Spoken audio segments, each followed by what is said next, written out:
Hi foodies and welcome back to my channel. Today I've got a mouth-watering recipe for you that's perfect for a quick and delicious dinner or any meal really.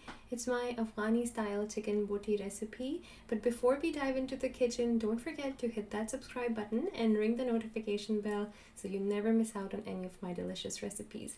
So the magic begins by blending all the incredible flavors together. So grab your blender and then start by adding 1/4 cup of yogurt and 1/4 cup of heavy cream, 5 to 7 cloves of garlic. I have about 1.5-inch piece of ginger that I had already peeled, 1 small onion which will add into the flavor and also act as a meat tenderizer.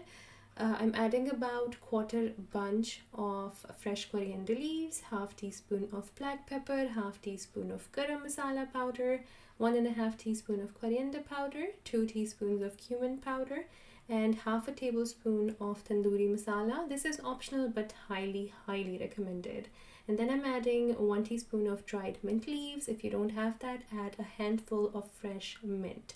And 1 teaspoon of dried fenugreek leaves, which is my favorite, about 1.5 to 2 teaspoons of salt, and 2 green chilies. You can add more. I'm using Thai green chilies, which are super spicy, so I only added 2, and 1 tablespoon of vinegar. Now pulse this until you have a smooth and flavorful marinade. And I think the most work you have to do for this recipe is done.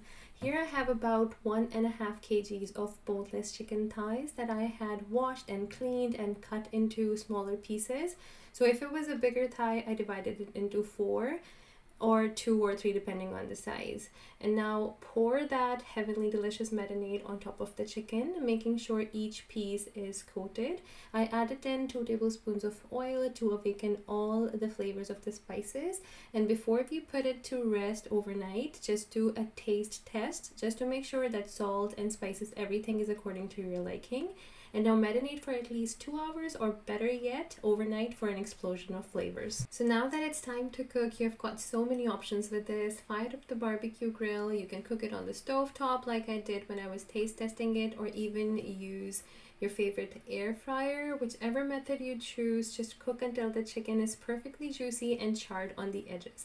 Now this here is a bonus step. If you want to make it more masala dar, just made a little bit extra of that marinade, put it on the stove, medium heat for a couple of minutes till you start seeing the oil ooze out, and brush it on your Afghani boti. And I tell you, this just intensifies everything so much, and it just makes it 10 times better. And here you have it. Your chicken Afghani boti is ready. It's an absolute flavor bomb, and it's so quick and easy to make, and it's definitely perfect for dinner tonight. So if you enjoyed this recipe, give it a big thumbs up, share it with your friends, and comment down below on what you'd like to see me cook next. Don't forget to subscribe for more delicious recipes. Until next time, the homemaker baker over and out.